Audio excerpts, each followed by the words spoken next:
Today's message is about the getyourselftodothings.com stuff. We're going to take another spin at this, but we're going to toss it up in the corner and leave it up there for now. Now, the idea today has to do with the fact that all the things in your life are connected. It sounds kind of obvious when stated, but it's something that in people's behavior tends to be evidence that they're overlooking. In terms of, we like to think we can separate our school or career life from our physical condition, from how we eat, from whether or not we exercise, from how much we do or don't read, from how we are or aren't behaving around other people who we, for various reasons, should be nice or nicer to.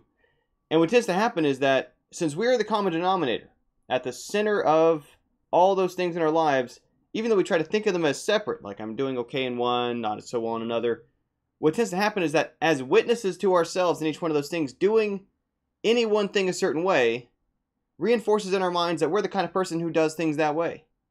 Whether that's kind of letting it go, whether that's putting a little bit extra effort into pushing ourselves to do it. There's an old quote from many years ago. I think it was just some random talk show, evening night discussion with Will Smith. And, Fresh Prince of Bel-Air kind of dates me to refer to him that way.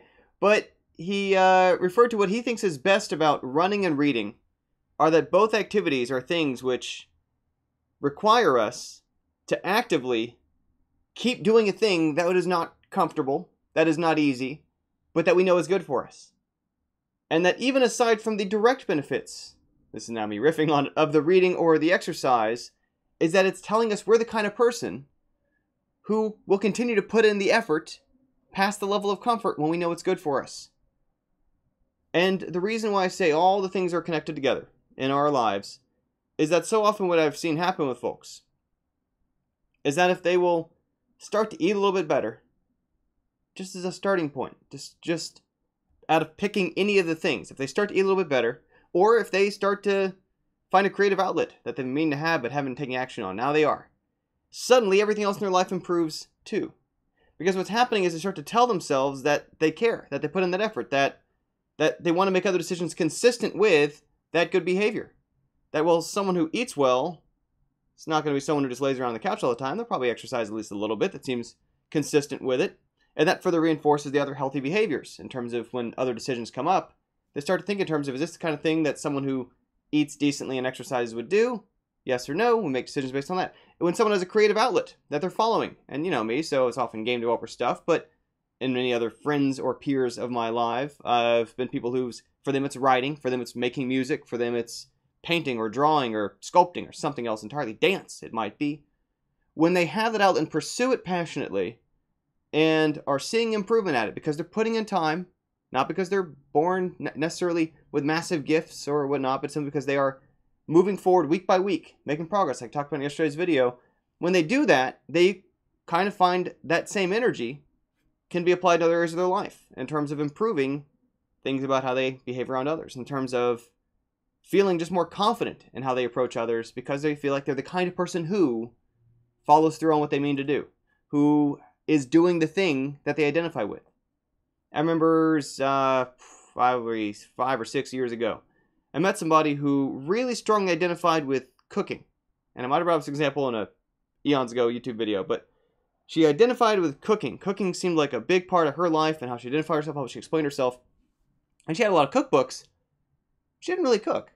And it's not even a critique of the human being in particular. It's an observation that when we see ourselves as being about something, to the point that we surround ourselves with resources or collect links or maybe on Cyber Monday, gather up video courses and other stuff, but then if we don't actually do them, then we're telling ourselves is that we don't actually do the things that we're about. And that impairs our confidence when we talk to others because it gives us less strength to build upon. It affects how we carry ourselves, affects how we talk about things, affects our kind of like willingness to take opportunities to put ourselves out there. You know, if a speaking opportunity comes up and they need someone qualified to speak on a certain subject, even if the work you're currently doing isn't closely, exactly tight to what they need spoken on, if you're at least current in it, in doing something, whether it's cooking, game programming, whatever it is, you're that much more likely to see yourself as, I'm the kind of person who should apply to this. I'm the kind of person who should speak up. I'm the kind of person who should submit a talk. I'm the kind of person who should be on that stage doing these kind of things because I'm at least as qualified as anybody because I'm really doing it. But as soon as you allow that gap to grow and it gets wider, it gets harder to dig your way back up. It can always be done. You're never totally burning out from it or losing touch with it. But doing these things, it's always easier to keep up the momentum of doing them than it is to try to spin it back up after you let it wind down. Which can sound a little discouraging if you feel like you've already wound down. But the thing to remember is because it's easier the more you spin it up, the effort gets reduced, right? It's like someone who needs a running habit to form. The hardest part is getting yourself to start that habit going. And it's still hard to keep it going long term, but it becomes momentum that's harder to resist and fight against and change and switch up habits from in a positive way, right? Good habits are as hard to break as bad habits. It's part of why it's so important to invest in getting rid of or replacing our bad habits with better ones. And often we can kind of fit, out of the sorting pile of all the different things we can do with our habits. Again, it's looking first at where can I just find an in out of any of the things that I do, even if your main focus isn't social interactions with others, eating better, exercising, working on creative projects. But even if it's not one of those specific things, if there's one you can find an entry point into that you can kind of start at, again, what very quickly happens is because they're all tied together. They're all connected. They're not separated, isolated. It's not like grades on a scorecard at school, although even those are probably connected in the same way. Getting any better at one of those will help convince yourself that you're the kind of person who takes action, who does positive things for yourself, who is, I hate to put it this way, worth fighting for. And you are, and you always are. But sometimes it takes a little bit of a nudge from ourselves to convince ourselves that we are, if that makes any sense. Because I think sometimes what happens is if we aren't making good decisions, if we're not following through on our intentions of things, again, we wind up cutting ourselves out of opportunities, selling ourselves short, not applying to things we're qualified and capable to do just because we don't feel like we're at the top of our game to back it up. So, step by step, we get closer and closer to back where you got to be, so you're in a better place to do that stuff. So that's it for the day. If you like this sort of thing, once again, GetYourselfToDoThings.com. Check it out. Join that list. Thanks so much for tuning in. Have another video for y'all tomorrow. Bye for now.